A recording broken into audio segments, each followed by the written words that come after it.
Good afternoon and welcome to our webinar today, hosted by the EU-UK Forum. My name is Nigel Clark and I will be the moderator for today's webinar. EU-UK Forum aims to facilitate and nurture a constructed and informed dialogue between the UK and its European neighbours. It is non-partisan and designed to be a platform for discussion, debate and information exchange. With that in mind, we very much welcome your insights, expertise and ideas. I just have a small amount of housekeeping to go through. You can use the chat area on the right-hand side to converse with other members throughout the session and to ask our speakers questions. You can keep an eye on live tweets from the session using the Twitter tab. If you need any further information or support, please contact Rebecca Matheson in the chat area. Today's webinar is entitled Building Cultural Bridges After Brexit. The aim will be to highlight problems that Brexit has brought to music on both sides of the channel and to try to contemplate solutions and answers to the new reality that we all find ourselves in. Though the focus of the webinar will be on the music industry, it is understood that many of the problems and solutions are shared by many other arts organisations and artists, but today we're going to focus on music. Towards the end of our session, we will take your questions for the panel. As your moderator for this event, my experience is I'm a freelance composer who has written works ranging from symphony orchestra to chamber music. I've also written scores for feature films in a wide range of genres, and I've lectured and taught and had positions in universities and conservatoires around the world, and I've had a succession of composer and residence positions in the USA, Hong Kong, Belgium, and the UK. I've frequently worked across borders. We are very lucky today to have three extremely qualified guests that have a wealth of experience and expertise that they can share with us. So today we have Professor Linda Merrick, who is the principal of the Royal Northern College of Music, Manchester, and the chair of Conservatoires UK. Linda is an internationally renowned clarinet soloist and recording artist. She has catalogued over 40 solo recordings and commissioned many concertos and chamber works from British composers. Beyond recording, Linda has performed as a concerto soloist throughout Europe, Asia, and the Americas. Our second guest today is Mark Pemberton. Mark is the director of the Association of British Orchestras. After leaving Oxford University, he has a successful career in arts management, working with Quicksilver Theatre for Children. He's been the General Administrator for the Drama Centre London and the Head of Development and Marketing for the Mount View Theatre School. Mark has also been the Chief Executive of the National Operatic and Drama Association, and Mark is also the Chair of the National Music Council. Our third and final guest is Paul Pacifico. Paul is the Chief Executive of the Association of Independent Music.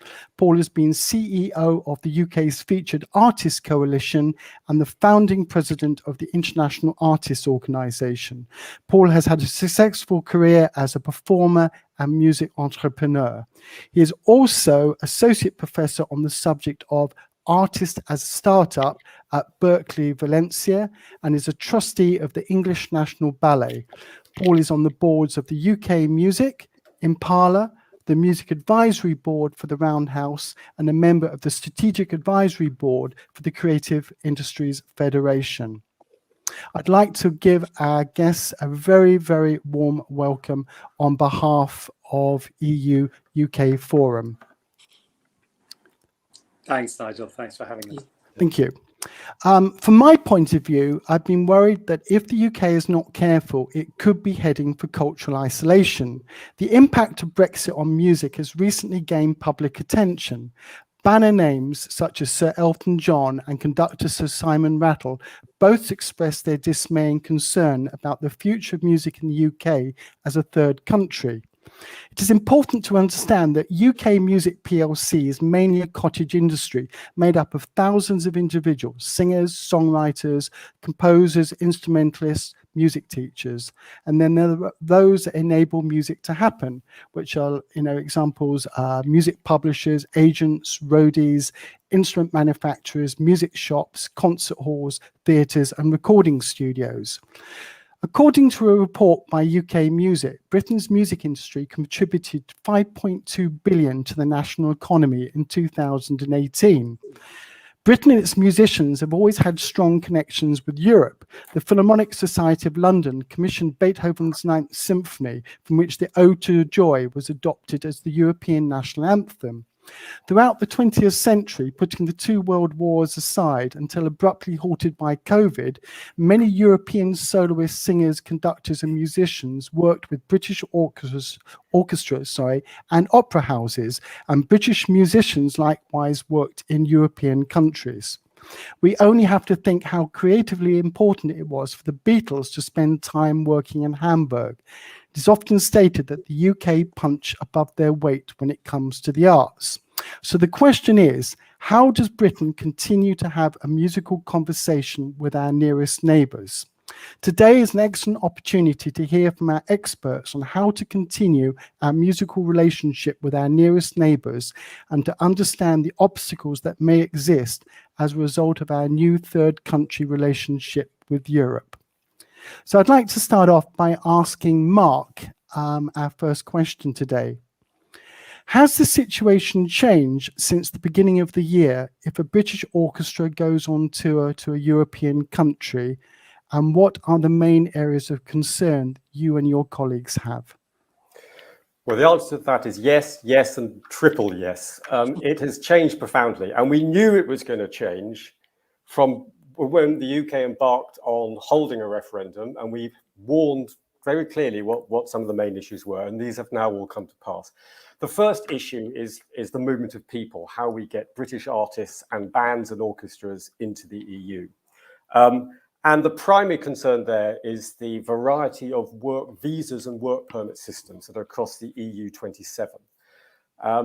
Because competence in relation to mobility rests with each member state, is not an EU competence.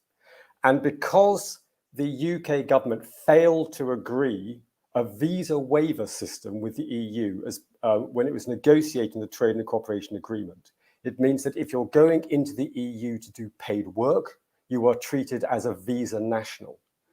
And that is why we've now got this problem. Now, 20 countries have got systems in place for all third country nationals that provide some form of exemption from a visa. But those range from as little as 7 days to 90 days in terms of the term that covers. That does, though, mean there are 7 countries that treat UK artists and bands as requiring a visa. And the country of particular concern for us at the moment is Spain, where the system is highly bureaucratic and extremely expensive. I've just literally this morning had a report from one of my orchestras who've gone to Spain, and the total cost per individual to get them through the visa system was £188.55p. And on top of which is a massive amount of paperwork that takes a lot of time to get together. So there are those issues around work permits. But the other side of the equation is movement of goods. Now, we always knew ahead of January the 1st that we would be subject to customs paperwork. That comes in 2 forms. That comes in the form of the carnet, which is a document that guarantees that the goods that you're transporting out of the UK into the EU will return intact. You pay a fee and you pay up a security bond, which is around 30% of the value of the total on the truck.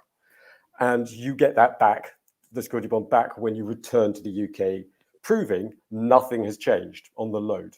And then that load can move around Europe on the carnet. You were used to those carnets for touring outside of the EU to Asia, USA, etc. But it's a pain that has been implemented, and we're still finding our way through how you get that done at each border crossing, because there are many border points between the UK and the EU that our members will use.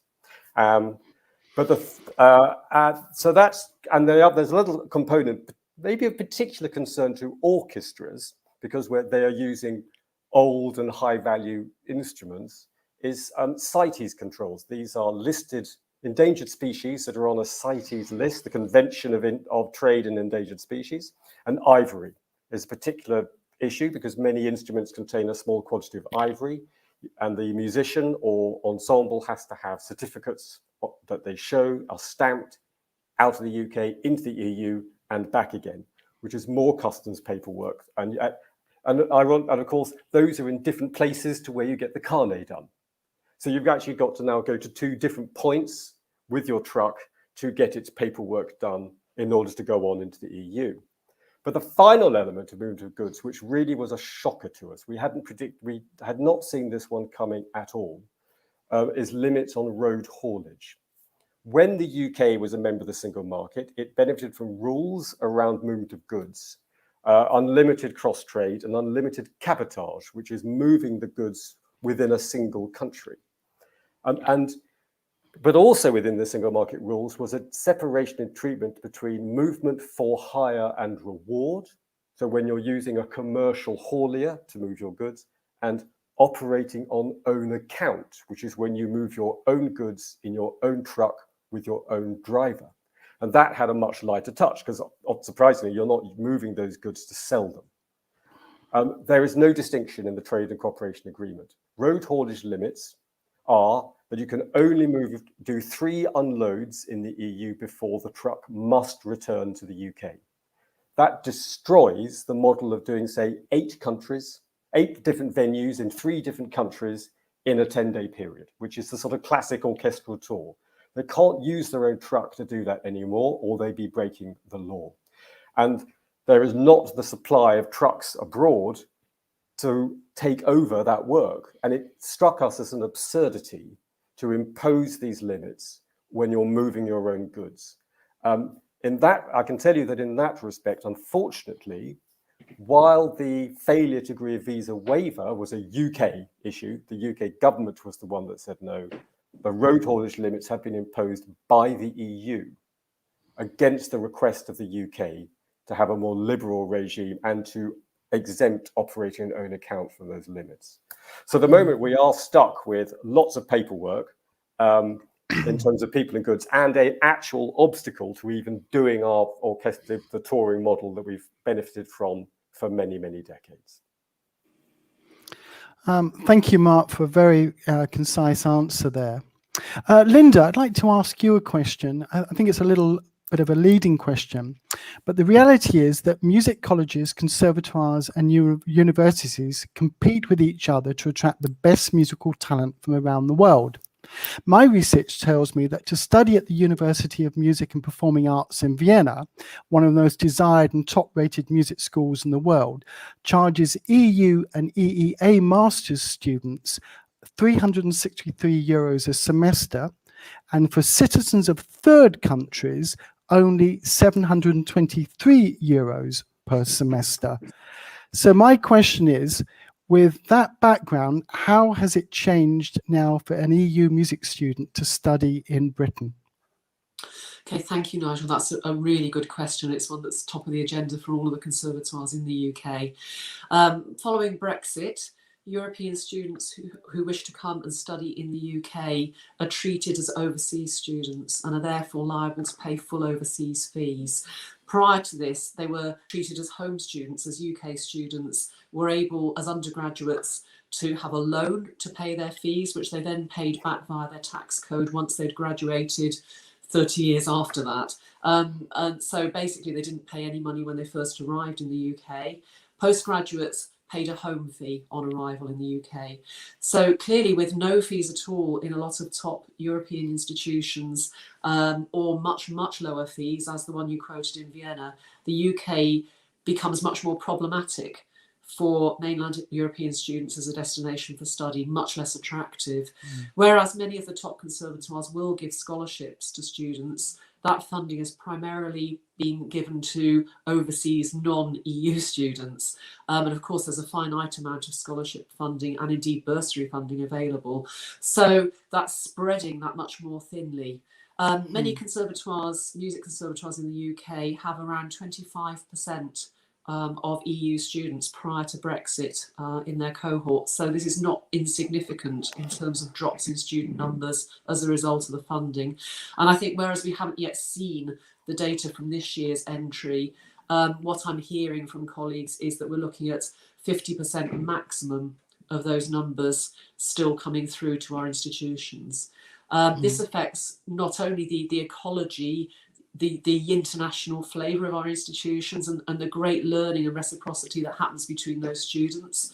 It affects obviously the industry they're working towards entering, which we're all passionate about being an international industry. But it also affects the quality of our institutions because many of these students are highly talented. They come from different training traditions and bring that expertise and skill set with them. And it also affects the ecology internally because there are some areas in Europe where there are particular groupings through traditional high quality teaching in particular instruments which are perhaps not so plentiful in the UK. And so that affects our overall mix when we look to recruit a balanced ecology of students to make our performance activities possible. So it's a major change. And of course, the inability for the UK to be part of the Erasmus scheme for student mobility means that we're not able to so easily have students and staff moving between our institutions, which might again fill some of those gaps and enrich the experience for students. That now is going to be almost impossible for the UK.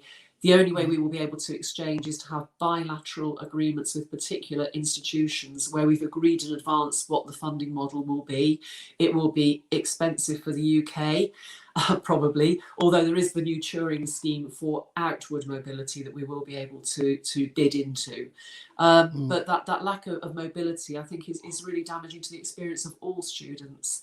And certainly speaking to my peers amongst the UK Conservatoire network, we're really passionate about retaining very strong relationships with all of our wonderful colleagues and friends in mainland Europe, and we'll be doing everything we can to achieve that. But it's likely to be, I think, a fewer number of reciprocal arrangements that will probably be more active. That will be one bonus coming out of this. But we certainly can't partner with a number of institutions we have done in the past or accommodate the number of exchange students we've been able to accommodate in the past.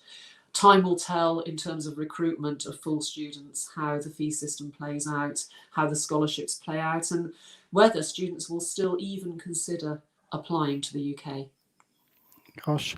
Linda, if I can just ask you two questions. I said I think it was €723 a semester for a third country student to study in Vienna.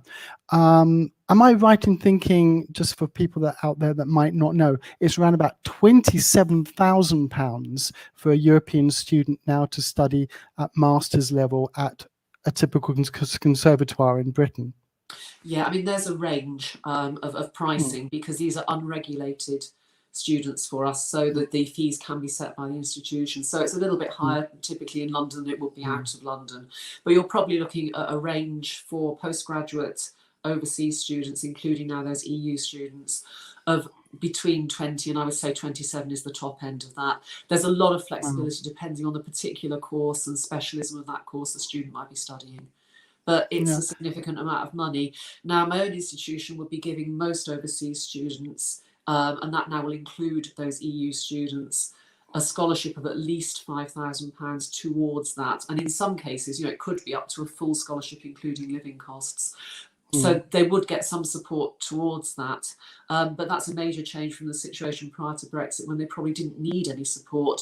And that support would go to students from Australasia, Asia, America, for whom we will have less money to support them coming to the UK too. Gosh. So it's a big change, and it's expensive in the UK because the top institutions do offer an incredible experience for students, and many of those students will then move into the industry in the UK, which we know is world renowned.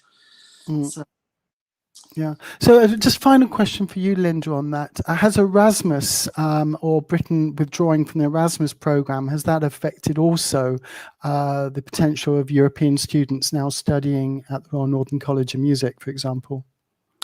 Yeah, because they will no longer be able to come here on a reciprocal exchange arrangement, and neither will our students be able to go out on a reciprocal arrangement.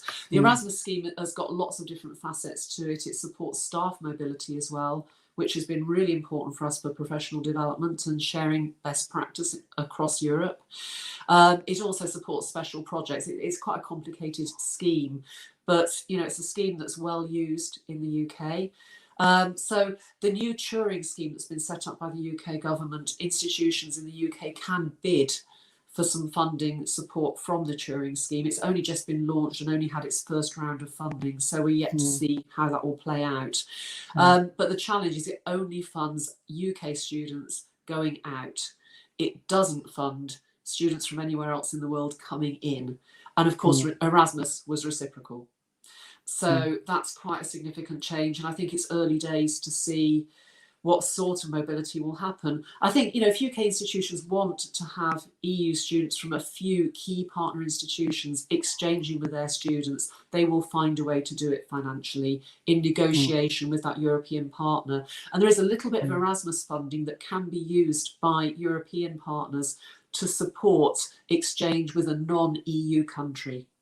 But that will be on a bilateral negotiation basis. So in my institution, we've got a very strong international network of partners, of which some are overseas, some are EU, and some are EEA. So we will be, I think, focusing much more on that network and getting more mobility across that network. So the other maybe 30 partnerships that my institution has with other EU partners will become, at least for the time being, probably quite dormant in relation to that. So you're going to see a honing down on institutions that have a similar vision, mission, with whom there's already a strong established relationship. Those relationships potentially growing and building into, we're talking about a 9-country big performance event at my institution next summer, which will be amazing for the students. But it does mean that a lot of countries will be excluded from that. And sadly, of course, countries who can't themselves fund some of these activities are going to find themselves excluded, and that would involve many of the Eastern European countries who are more recent members of the Association of European Conservatoires, who, because of exchange rates and the way their funding models work in their countries, will find it a real struggle to fund students and staff coming to the UK, even if there's a will for that to happen. Yeah, thank you. So it sounds very much, the general theme, it's already appearing, is a lose-lose situation that everyone is losing with the predicament that we find ourselves in. A question for Mark. When we spoke the other day, one of your concerns was there were rules that Europe had put in place, but you felt weren't always being enforced, which led to other sort of problems of how do you give proper advice to your members and musicians in general working in Europe. So I think you were talking about, if a person has music equipment in one country, but they're traveling from another and the equipment's joining them, there's lots of sort of complications. So I don't know if you can tell us a bit about your worries about enforcement. Well, I mean, all we can say... Sorry, that question was for Paul. Sorry, I made a mistake there. Yeah. Sorry, yeah. Thanks, Nigel. And I mean, listen, we talk about these issues a lot, but hearing both Mark and Linda set out some of the complexities that they're facing from their seats at the table, it's not a landscape at the moment that fills us with tremendous optimism or happiness. Nigel, I think there are significant unintended consequences actually to the deal that's been struck. And I think the inability at the moment, it feels like, to move beyond that initial deal, whatever the implications of implementing it is. And I do think Linda's absolutely right that there is a loss on both sides. It's not as straightforward as to say, oh, England's been cut off, or the UK rather has been cut off, and that's bad for the UK musicians, UK orchestras, UK institutions. It's sort of mutually assured destruction in that sense, in terms of the cultural richness that both sides could access. There was an example recently. We have a joint project between Impala, the European Independent Music umbrella organisation, and our sister organisation, the International Artist Organisation. And one of the directors of the IAO was talking. He's a Norwegian guitarist who lives in Sweden and works from Sweden. And he's still in a Norwegian band that are quite successful, and they go on the road. And his Norwegian bandmates need a carnet to go from Norway, obviously, into the EU. But he needs a carnet separately to get his equipment from Sweden into Norway. And then if they go into Switzerland as a band, they need both carnets. So, I mean, it strikes me as problematic, because whilst I think a lot of these rules make sense through a theoretical construct, I think what we see is the impact, particularly on small and medium-sized organisations. We work in a landscape that's very, very diverse, and at the top end we have huge acts who are filling stadiums and arenas in Europe, in the UK, all over the world, and they have the resources, the advice, the expertise around them to make sure they can follow the rules and do so properly and pay what's due when it's due. The discomfort for me sits with the inadvertent sort of almost criminalisation of citizens, both on the EU side and on the UK side, which I think is contrary to the principles of the foundation of the European Union and the construct that we should be supporting citizens in undertaking reasonable and legal activity, and not inadvertently criminalising those things that they do. That's fascinating. Mark, I mentioned at the beginning about cultural isolation. Do you know roughly, the impact of people coming to Britain to listen to orchestras and listen to our musicians? Is that something that you know about? And could you see that becoming less in the future, or are there sort of clever initiatives that will still make that happen? To be honest, people coming into the UK is relatively easy. Our inbound systems are really light touch. So any artists and ensembles can come in for up to 90 days. There are two systems, one's up to 30, one's up to 90, no prior entry clearance at no cost. So we actually offer a really simple route in. So bands, orchestras, artists will be able to continue to be available to British audiences relatively easily. Plus, of course, the UK keeps delaying implementation of customs paperwork. So it's actually quite easy to come into the UK. And now there's going to be a relaxation of cabotage rules, which is going to make things even easier. The problem is lack of reciprocity coming from the EU side. So we're much more concerned about what the impact is going to be on those audiences in EU member states who want to hear British acts. And let's face it, the UK is the primary engine certainly for commercial music. But also, frankly, our orchestras are bloody good and they're very popular, and people abroad want to hear them. And what we're concerned about isn't that things are shutting down now. In fact, we are beginning to get back on our feet after COVID. It's the sort of slow, steady decline as promoters in Europe wake up to the fact that it's all got more difficult and more expensive. And we come now saddled with these burdens and these obstacles that just make it harder. And why book a British orchestra when actually a German promoter can still benefit from the freedom of movement of orchestras from the remaining 27 countries in the EU? So I just feel that on the impact is going to be over medium to long term. We will end up cut off from what is a European and a global community of this wonderful art form that we love and which we all want people to hear. Something when we spoke about the other day in preparation for this. I think Paul wants to come in. Oh, sorry, I didn't see that.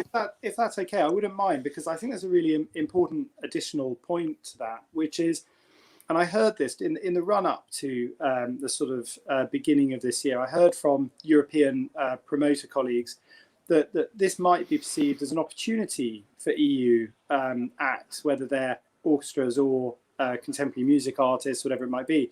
If they can't have a British artist or orchestra, well, they can book a European one, and that's obviously an opportunity for the EU. And I think what's actually played out is that overlooks the perception of audiences and the desires of audiences. And actually, what we find is that, for example, take a festival lineup, for example. Local talent is much better placed to find and grow their audiences if there's a big international headliner at the top of the festival bill. And if you actually start taking away those draws for people to buy tickets, it's not as easy as suddenly replacing them with an alternative local act, because they just won't sell the tickets in the same way. And the most deleterious effect is actually on the middle of the programming and the lower end of the program, where you're trying to bring talent through the talent pipeline and trying to help those sort of earlier stage artists grow their audiences and find their fan bases. And actually, so what you do is instead of giving an opportunity at the top of the bill, you actually end up undermining opportunity through the middle and the lower end of the bill, which will have a terrible impact on future generations. So it's tempting to see this through the lens of, well, Britain is a big competitor to other European countries, and now it's been knocked out of the market, so it's going to be easier for players in France and Germany and Belgium and Sweden and Italy or wherever. But it's not as simple as that. It's far more nuanced, and it is damaging actually to everybody participating in the, I think, was it Mark, did you say earlier that or Linda, was it, you used the word ecology? What a fantastic word to use, because it's a complex symbiotic ecology that requires the right balance of participation on all sides. That's fascinating. Mark, when we were speaking the other day, you said that one of the problems now for an orchestra, for example, traveling or potentially now after COVID, is easing, it seems, to travel to Europe. Everyone has different amounts of time on their passport to how long they've been in Europe for. So, for example, I think it's the 90 within 180 days syndrome. So if you got someone that, perhaps an orchestral member that's perhaps married to a Frenchman, and they've gone over there with their British passport, they've lived in, been staying in France for a couple of weeks, that already is taking potential days of work off their passport when they can work in Europe. And I think, if I remember rightly, you said that opera singers and musical singers could be a major victim of this 90 days within 180 days of being allowed to work and be in a European country. As I said, so obviously a lot of countries in Europe, there are 20 countries that have these periods where you can come in and work without a visa. But the problem is, if you start stitching a lot of those together, you're very quickly going to trip over the 90-day and 180-day rule. And the problem with the 90, 180-day rule is it's a Schengen rule. It's 90 days in 180 days in the entire Schengen area. So if you work in lots and lots of countries, doing a little bit of few days in each, you can and you then go and do some teaching in a conservatoire, plus you want to go on holiday, you can easily stack up and trip over your 90 days. And opera singers do need to go in for a long period of work. An orchestra or a band is potentially hopping in and out for just a few days, but they're in for quite a long period and could very, very easily, as I say, stack up the number of days within the entire Schengen area. So in fact, there's a plea from performing arts in general to break open this idea. That 90 and 180 day rule applied to when Schengen was 5 countries. And it hasn't changed. Now it's all the countries in Schengen. And in fact, the whole performing arts industry is screaming for it to be amended anyway, because it's become unworkable. So it sounds like there's two things going on. Something Paul mentioned earlier. It sounds that actually Brexit has brought to light some of the perhaps inadequacies within the European system and the way enforcement of various laws is happening. Question for Linda. Linda, you, I know, have European teaching staff that live in Europe that come across to work at the Royal Northern College, and I'm sure you've got British staff that are going to Europe to teach. How easy is that now? Will it continue in the future, or is it the same? No, it's definitely changed, and it's still a picture which isn't terribly clear.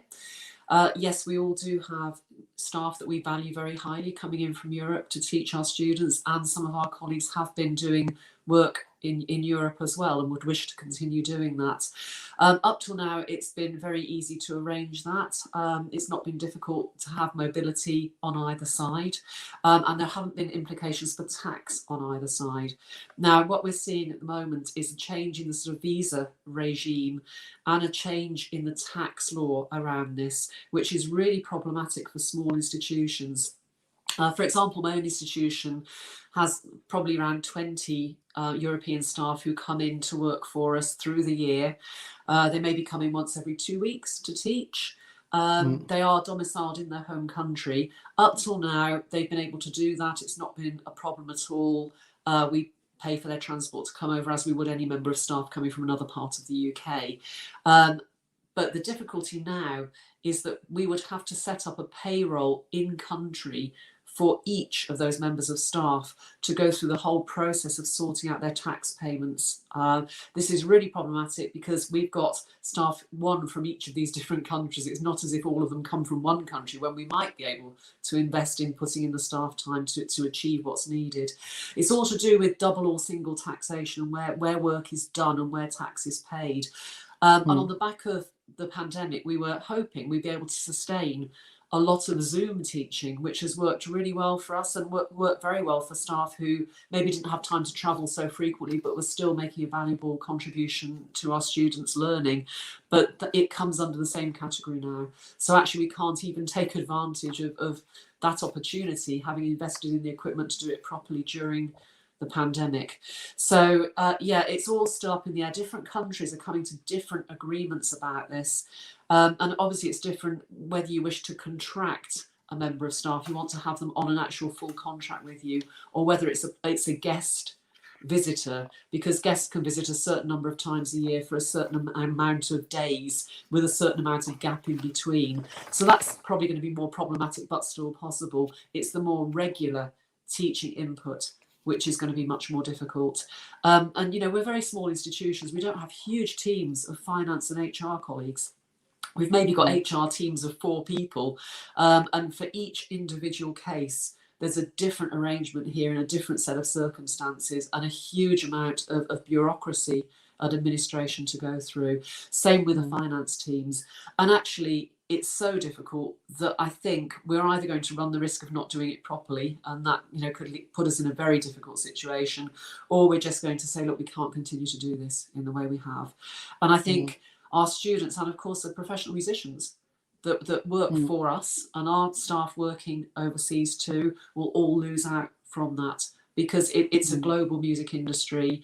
The sharing of best practice across borders is absolutely essential to keeping the UK's reputation in this whole area, but also to making sure we do play our part in this huge international landscape. You know, our students, we hope, will work internationally. That's what we're training them to do.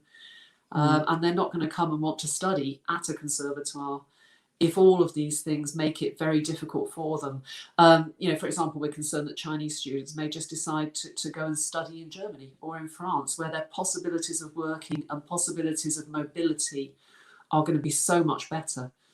So even where the UK has been the main destination of travel for many of these students, we're all concerned, I think, that will continue to be the case now, because it's going to be harder if you studied in the UK to be able to work as performers, as teachers, whatever it might be, in the EU. And that's really problematic.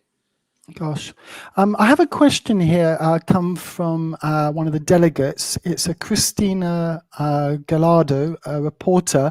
I believe from the information I got here, she's from Politico. So please decide who would like to answer this. The question is, it's quite long. In a letter to David Frost, the House of Lords European Affairs Committee accused the government of failing to engage with the industry in a constructive way, continuing to pursue headlines rather than deal with the very serious issues faced by UK touring artists after Brexit. I'd love to hear from the panel whether they agree with the committee on this and whether they feel UK ministers are doing enough to engage with you and with the EU. That's the question. I'd love to pitch in on this, because I think that to some extent that's a bit unfair. We have had a lot of engagement with government, but by that I mean officials. We have some very good officials who understand the concerns we are bringing to them constantly, There's endless meetings, and unfortunately we do tend to repeat ourselves a lot. There is, however, an inertia at ministerial level. And I think it's fair to say that ministers aren't willing to listen to those concerns if what we want to change bumps up against their ideology. And the ideology is the nation voted for Brexit. They voted for us to take back control of our laws and our borders, and our money. And there is a glass ceiling of ideology we cannot break through, which is why I said that the UK government had, for example, objected to the EU's offer on a visa waiver agreement because they deemed that to be a breach of their controls on freedom of movement. So, and there's also an ideology on the other side, as I stressed. The EU has an ideology around the sanctity of the single market, and that therefore nobody can break through that sanctity. And that's that's also causing us a problem. So I would say that criticism is, I feel, unwarranted when it comes to one aspect of government. But yes, we do need ministers to really listen to our concerns and work with us on solutions.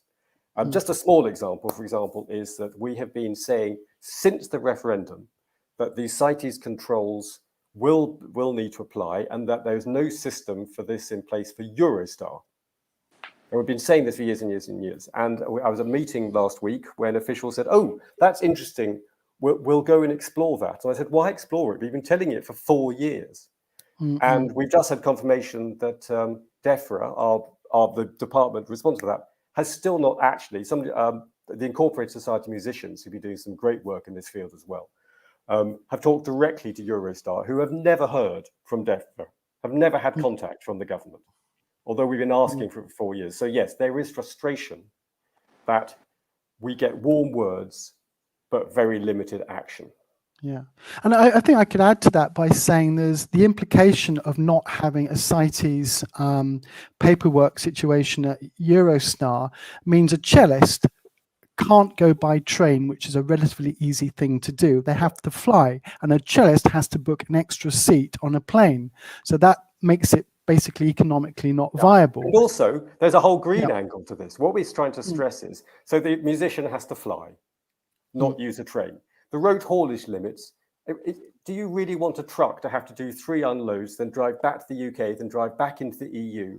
I mean, where is the sustainability in that? They're gathering in Glasgow for COP26, and they're forcing us to take an ungreen approach to the way in which we tour music around Europe. That is absurd.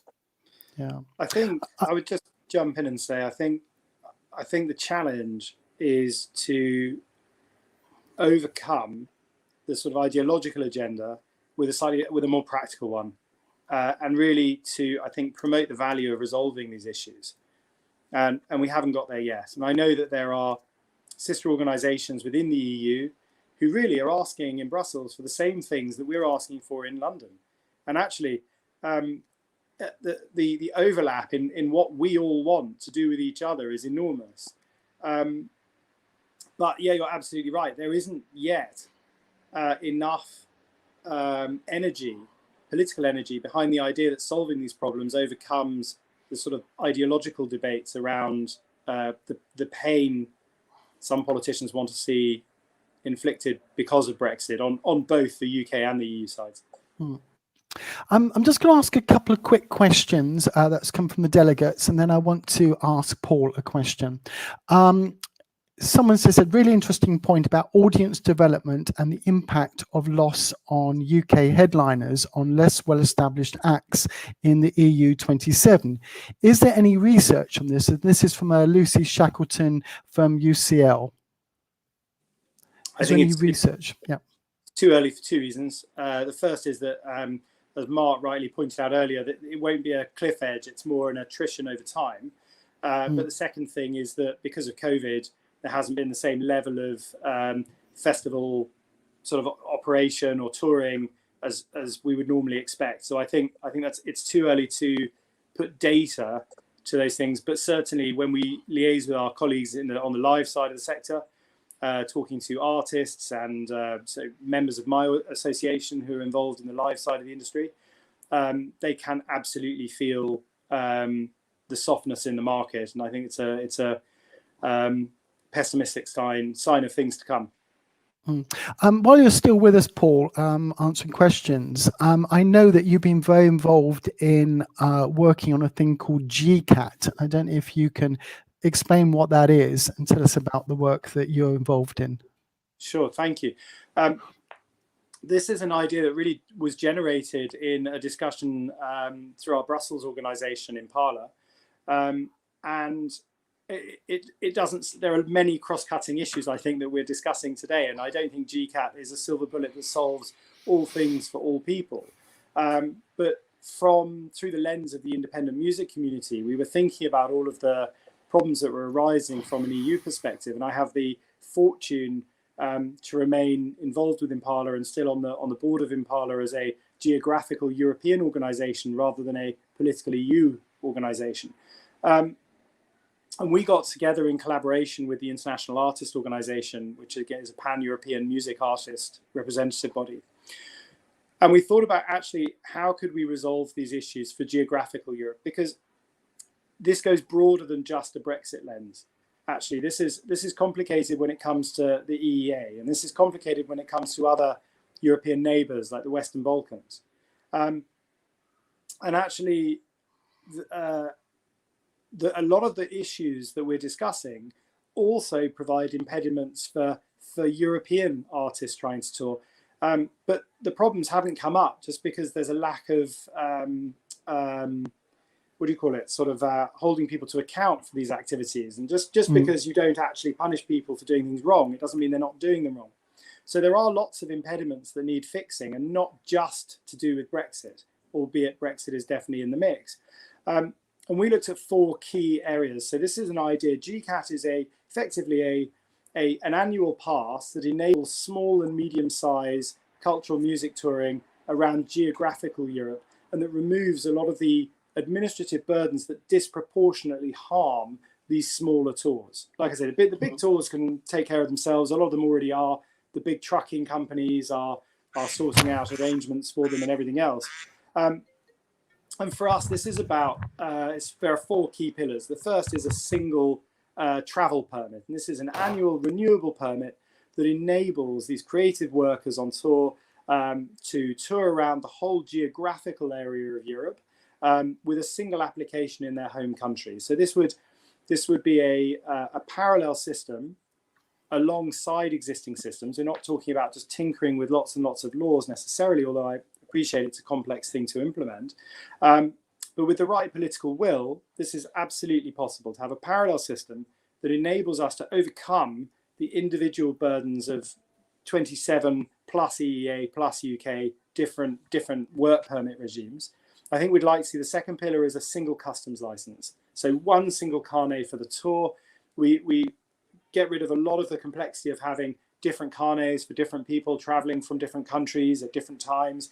Just have within this touring permit one carnet system with one assessment of the goods at the point of departure, and again one check back in when you come home, and really the freedom to move around in the meantime. Gosh. The other thing is the third thing is the cabotage and cross trade. You know, just allowing multiple stops before going home. And finally, and this is really important, enabling small artists, small and medium-sized artists and tours to account in their home country for VAT on merchandise.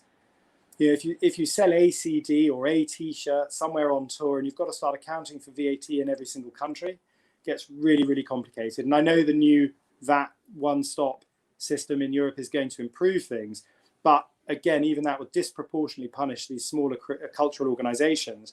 And if we're going to really promote the benefits of cultural sharing and collaboration together, I think we've got to look at these kind of solutions and make it easier, particularly at the small end, when there aren't the huge economic rewards that really make it a big economic negotiation. Those big tours have the advice to solve a lot of these problems themselves. I'm worried about the lower end of the market in the next generation. That's really interesting.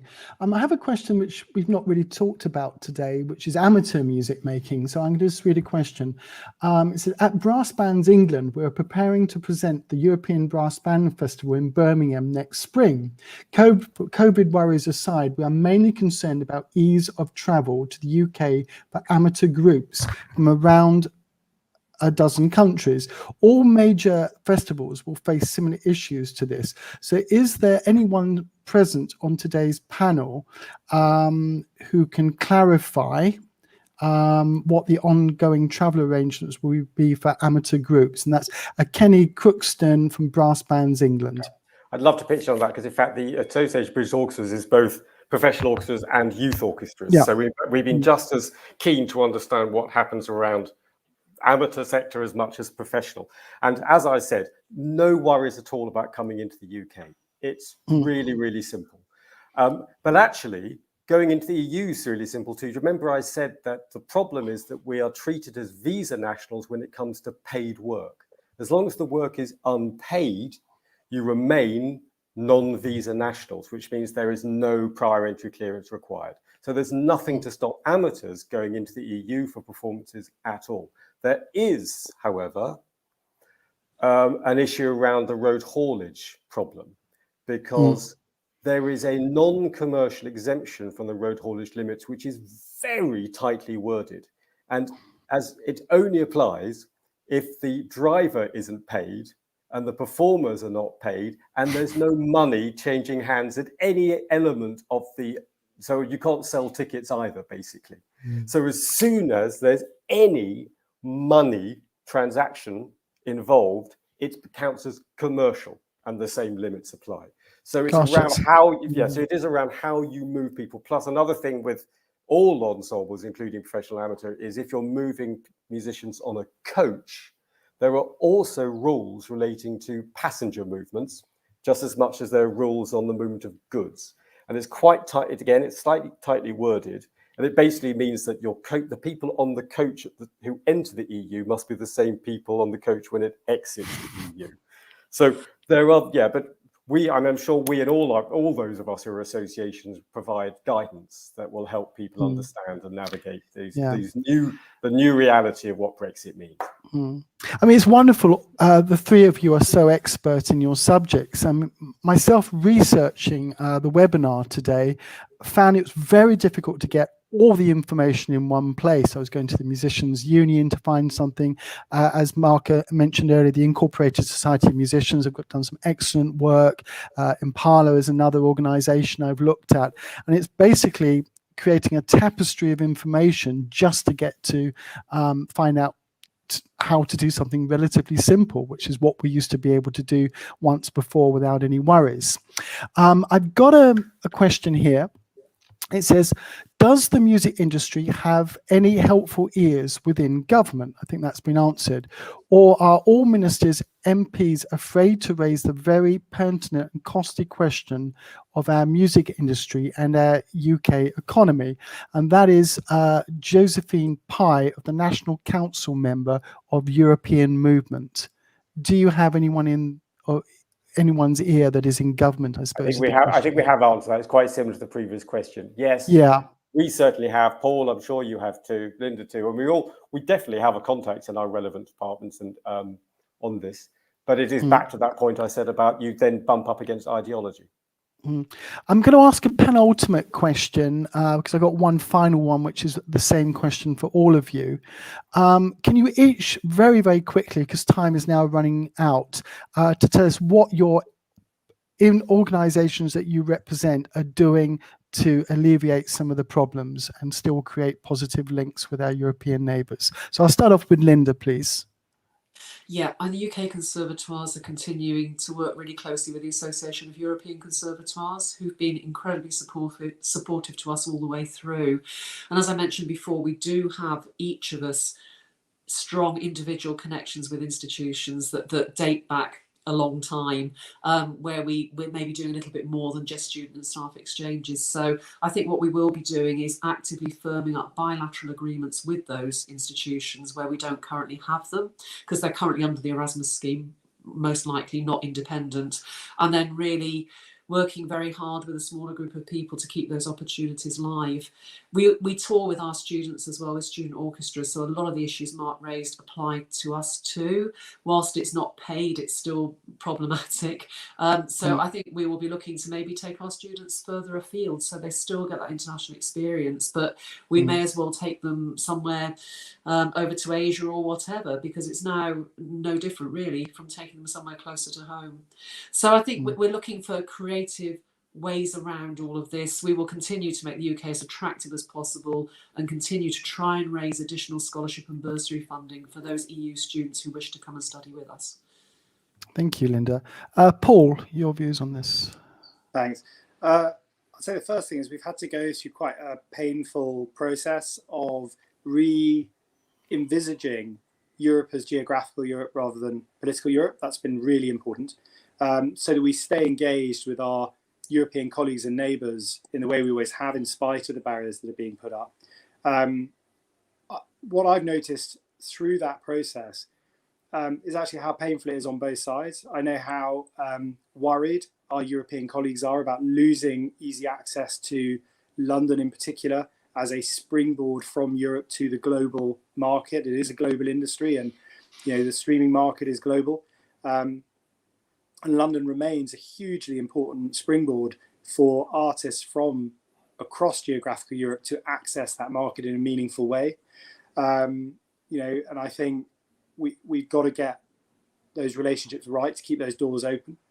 I think in terms of the advice and help we're giving, it's interesting, Nigel, to hear you describe the patchwork quilt of advice and information. I think the reason it remains a patchwork quilt, and Mark and I have been in many of these roundtable conversations together, trying to figure out the right solutions with officials and governments, and Linda as well. And I think one of the things that we identify is that there is no silver bullet of advice. You can't issue one set of advice that everybody can understand, because this is such a complex area that actually the advice people need has to be very tailored to their specific circumstances.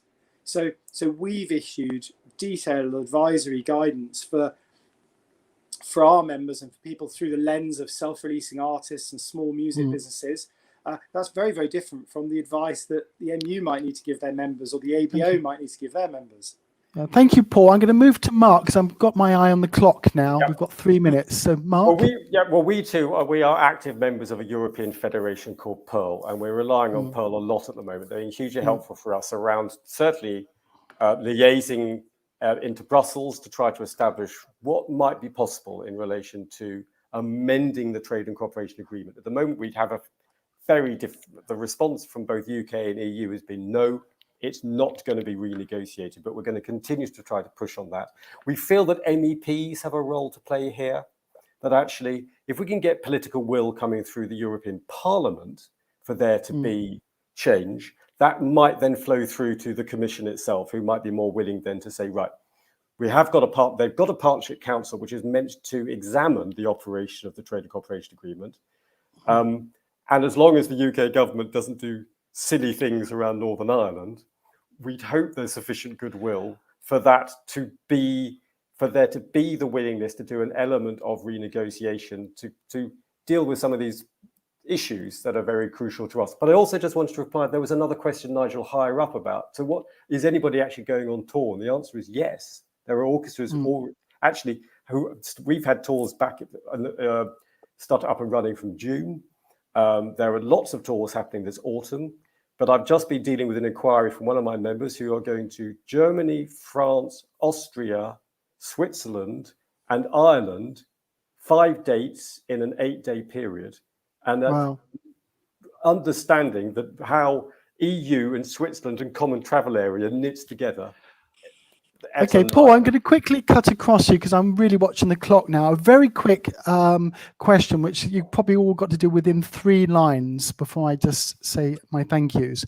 Why should music and perhaps the arts in general be treated as an exceptional case when dealing with Europe compared to non-artistic enterprises? Paul? I think it's about cultural collaboration. It's about mutual understanding. It's about peace and security in the region. It's about the environment. It's about making sure that local languages and local cultures are heard beyond their local borders. And I think, and the final thing for me is a big thanks to the European Commission for the engagement we've had on GCAT so far. I think Perfect, it could be thank you. So Linda, very quickly. Because I think education and the music industry are truly global, and we want to see the UK playing its part in that. And obviously soft power is really critical here. Thank you. And so I think we sometimes underrate that, and we just look at the economic issues, which have obviously also been temporarily damaged by the pandemic. Thank you, Mark. It's music. It's a non-verbal art form. We all share it. We all love music. I'll quote you something that the writer Philip Pullman said when he was asked what he felt were the greatest achievements of Europe. And he said, it's parliamentary democracy, the scientific method, and the symphony orchestra. And wow, that's fantastic. yeah. So I'm going to say it's been great to hear about all these initiatives and the understanding that you've had with some of the problems. So I'd like to thank our guests today and our hosts, EU UK Forum, and their delegates who have taken time to learn more about music and our new relationship as a third country with Europe. It is good to hear that there are many things taking place, and music is ultimately a positive thing. Thank you very much, and goodbye. Thank you. Thank you.